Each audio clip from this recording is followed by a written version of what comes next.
Hello friends, welcome to my YouTube channel. My name is Sophia Goyal और आज का video है फ्रेशर्स को हाई पैकेज कैसे मिल सकता है।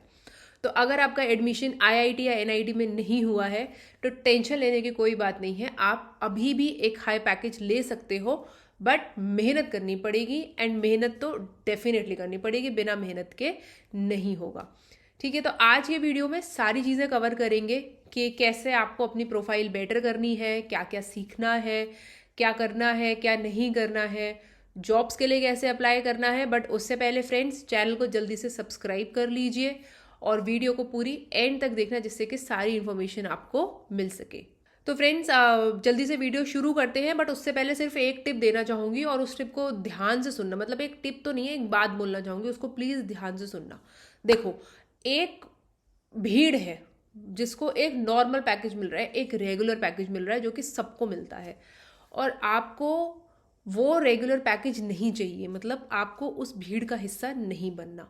अब आपको उस भीड़ से अलग होना है तो उसके लिए आपको भी तो कुछ अलग करना पड़ेगा, यानी कि आपको भी तो अलग दिखना पड़ेगा। कोई कंपनी कैसे पहचानेगी कि आप अलग हो? ठीक है, तो उसके लिए आपको अपने अंदर कुछ ऐसी अलग स्किल्स डेवलप करनी पड़ेंगी जो बाकी लोगों के पास नहीं है।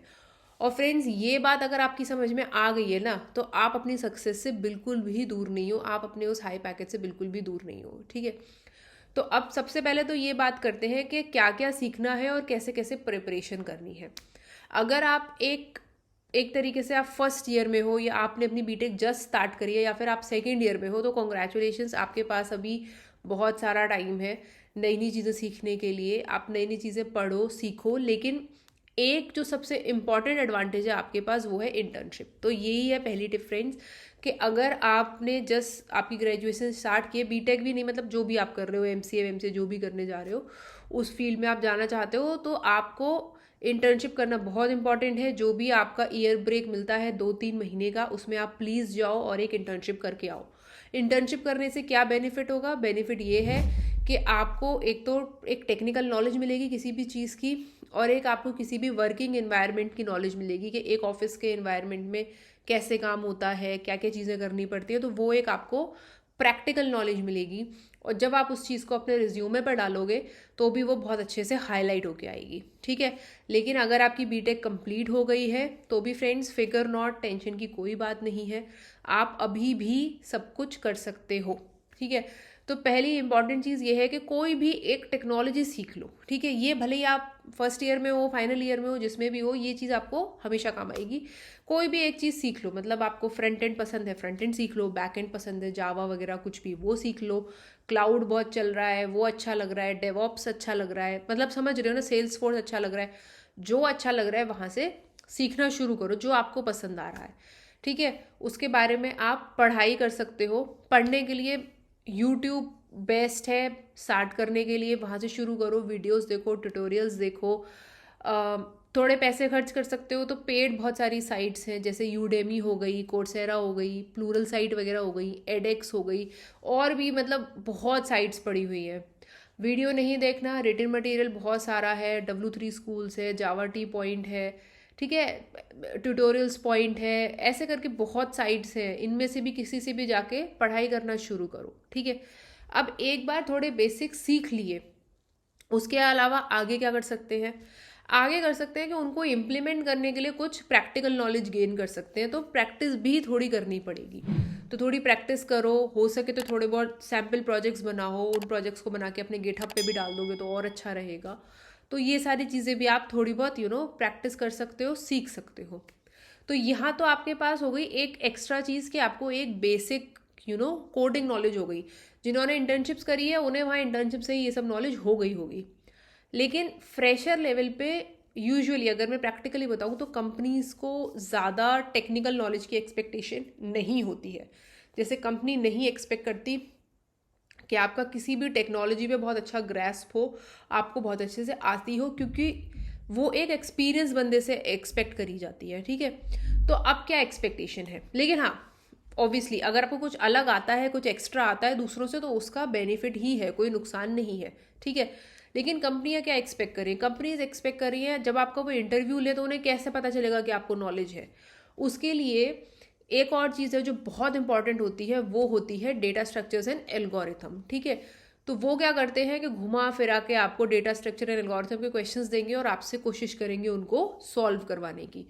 तो वो क्वेश्चंस को सॉल्व करने के लिए हम क्या कर सकते हैं, काफ़ी सारी साइट्स हैं, जैसे लीड कोड हो गई, गीक्स फॉर गीक हो गई, ठीक है। तो ये कुछ सारी साइट्स हैं, स्क्रीन पे आ रही होंगी, आप चाहो उनको जाके रेफ़र कर सकते हो। उनमें काफ़ी सारे प्रैक्टिस क्वेश्चंस हैं, कई लोगों ने उनके आंसर्स भी दिए हुए हैं।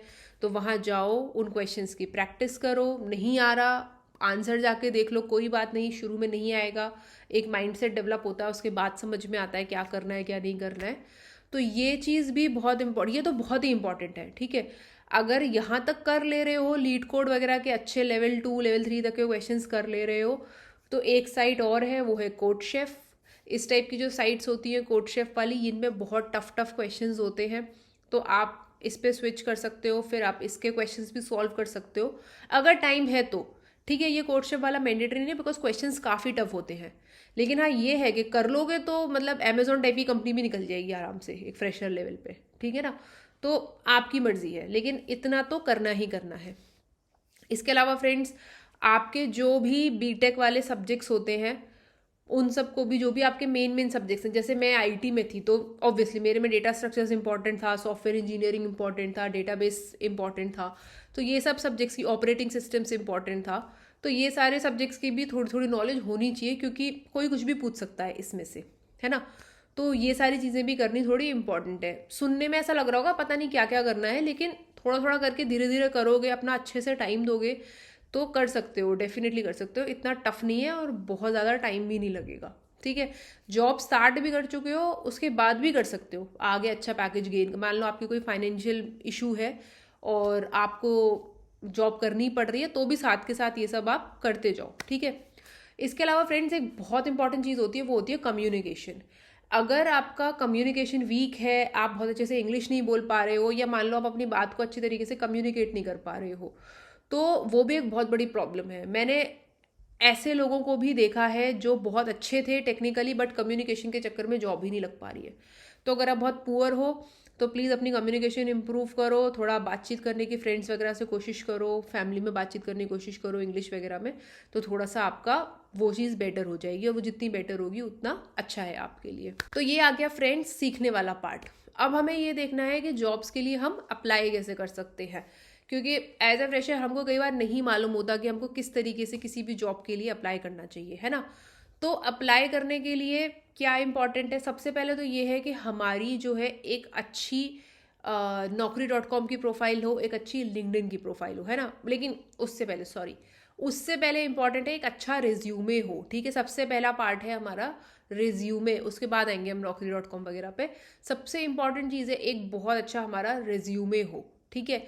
और अच्छा रिज्यूमे कैसा बनाना है, उसके लिए मैंने एक वीडियो बनाई हुई है, आप आई बटन पे जाके क्लिक करके देख सकते हो, या फिर मैं लिंक डिस्क्रिप्शन में दे दूंगी। उसके बाद सेकंड आता है हमारी naukri.com की प्रोफाइल अच्छी हो और हमारी लिंक्डइन की प्रोफाइल बहुत अच्छी हो, बिकॉज लिंक्डइन एक बहुत बूम पे है आज की डेट में, तो वहाँ पे भी एक अच्छी प्रोफाइल होना इंपॉर्टेंट है, और वहाँ से भी आप जॉब्स के लिए अप्लाई कर सकते हो, ठीक है। तो ये एक चीज़ हो गई। इसके अलावा कुछ वेबसाइट्स होती हैं जो है, जैसे कि मॉन्स्टर हो गई, इंडीड हो गई, फ्रेशर्स वर्ल्ड हो गई, इस तरीके की कुछ वेबसाइट्स हैं, इन पे भी प्रोफाइल बना सकते हो, यहाँ से भी जॉब्स के लिए अप्लाई कर सकते हो, ठीक है।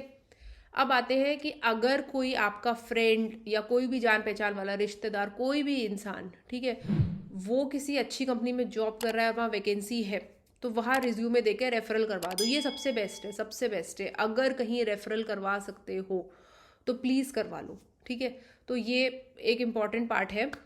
इसके अलावा एक चीज़ और बताती हूँ मैं, जो यूजुअली लोगों को नहीं पता होती, वो होती है कुछ कंपनीज़ है, जैसे कि MCAT हो गई या लिटमस हो गई।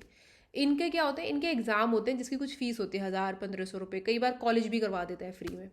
इनके एग्ज़ाम दे दो, उसके बाद क्या होता है, आपका जो भी स्कोर आएगा उसके बेसिस पे कट ऑफ, अगर आपने क्लियर कर लिया, आपका अच्छा स्कोर है, तो आपके पास ईमेल से इनवाइट्स आते हैं।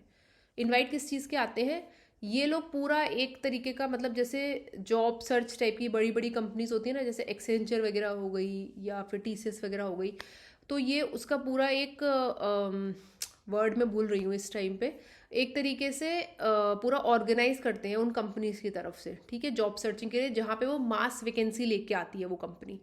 और फिर आप जब इस ईमेल इनवाइट के थ्रू वहाँ जाते हो, आपको वही रेगुलर जैसे कॉलेज में होता है ना, ऑफ कैंपस ड्राइव कहते हैं, हाँ, ऑफ कैंपस ड्राइव ये लोग एक तरीके से ऑर्गेनाइज करते हैं। उस ड्राइव में जब आप जाते हो तो वही जैसा आपका कॉलेज वगैरह में होता है वैसे ही आपको वहाँ जाना है, वहाँ जाके आपको इंटरव्यू राउंड्स वगैरह देने हैं और फिर आप सिलेक्ट हो जाओगे, सिंपल।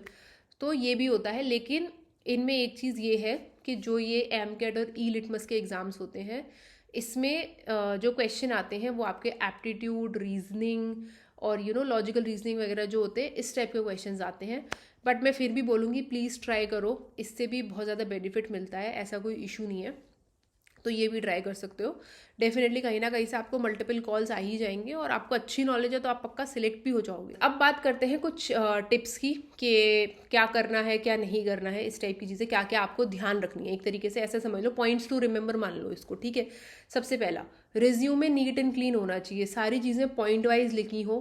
क्लम्जी रिज्यूमे नहीं बनाना, ऐसे जैसा रिज्यूमे नहीं बनाना कि पैरा पैरा लिख दिए, पढ़ने वाले को समझ ही नहीं आ रहा क्या लिखा हुआ है, ठीक है। दूसरा पॉइंट ये है, आप एक फ्रेशर हो, याद रखो इस बात को, मल्टी पेज रिज्यूमे नहीं बनाना। कई लोग क्या करते हैं कि उन्होंने बहुत सारे इवेंट्स में काम किया होता है, बहुत सारी इंटर्नशिप्स करी होती हैं, सब मिला जुला के 2-3 पेज का रिज्यूमे बना देते हैं। मैं आपको सच्चाई बता रही हूँ, 10-10 साल वालों का भी सिर्फ सिंगल पेज का रिज्यूमे होता है कई बार, भले ही उन्होंने कितनी भी कंपनियों में काम करा हो। बट स्टिल किसी को ज़्यादा एक्सपीरियंस है तो मैं मान सकती हूँ कि उसका रिज्यूमे शायद एक से दूसरे पेज पे थोड़ा बहुत चला गया हो, बट आपके रिज्यूमे में इतना मेरे हिसाब से तो कुछ नहीं होगा कि आप 2-2 पेज का रिज्यूमे बनाओ। So please try to adjust it into a single page. तीसरा पॉइंट है फ्रेंड्स, इंटरव्यूअर के सामने कभी कभी क्या होता है, कुछ लोग ओवर एक्साइटेड हो जाते हैं कि अरे यार इसको जल्दी से मतलब सब हम बता दें, हमें बहुत आता है, हमें बहुत पता है। तो फिर वहाँ पे आप कहीं ना कहीं इंटरव्यूअर को ओवर शैडो करने की कोशिश करते हो, वो वाली चीज़ नहीं करनी है। ये पॉइंट मैं इसलिए बोल रहा हूँ, आपको सुनने में ऐसा लग रहा होगा बट मैंने बहुत फ्रेशर्स के इंटरव्यू लिए हैं और वहाँ पे मैंने उनको ये करते हुए देखा है। तो ये नहीं करना है, थोड़ा पेशेंस रख के आराम से बताओ, आराम से सुनो। And last but not the least is, interviewer जो भी पूछ रहा है या जो भी आपसे मतलब पूछा जा रहा है इंटरव्यू, प्लीज़ उसको ध्यान से सुनो, focus on what the interviewer is asking और उसके अकॉर्डिंग सोच समझ के आंसर करना है। दोबारा क्वेश्चन पूछना है इंटरव्यूअर से, पूछ लो, उसमें कोई हेजिटेशन की बात नहीं है, बट आराम से बताना है। और हाँ, ये शो ऑफ करने की कोशिश मत करो कि सब कुछ ही आता है, मतलब मान लो आपने काफ़ी सारी टेक्नोलॉजीज पे काम किया हुआ है तो सब कुछ मत शो करना। जो आपकी यूएसपी है, जो आपको सबसे अच्छा आता है, आप उस पर फोकस रखो रादर देन कि आपको सारा कुछ आता है, ठीक है। तो वो चीज़ भी कहीं ना कहीं ऐसा बहुत पॉजिटिव इंप्रेशन क्रिएट नहीं करती, और अगर कर रही होगी तो आपके रिज्यूमे में लिखा है तो वहाँ से इंटरव्यूअर को पता चल ही जाएगा, ठीक है। तो ये था फ्रेंड्स, ये थे मेरे सारे टिप्स कि कैसे, मतलब मैंने ओवरऑल ही सारी चीज़ें कवर करने की कोशिश करी है कि आपको एक बेस्ट जॉब मिल सके। वीडियो पसंद आया तो प्लीज़ लाइक कीजिए, चैनल को सब्सक्राइब कीजिए, अपने और फ्रेंड्स के साथ इसको शेयर कीजिए। और भी कुछ क्वेश्चंस रह गए तो please ask in the comment section और on the social media. Till then, see you in the next video, bye bye.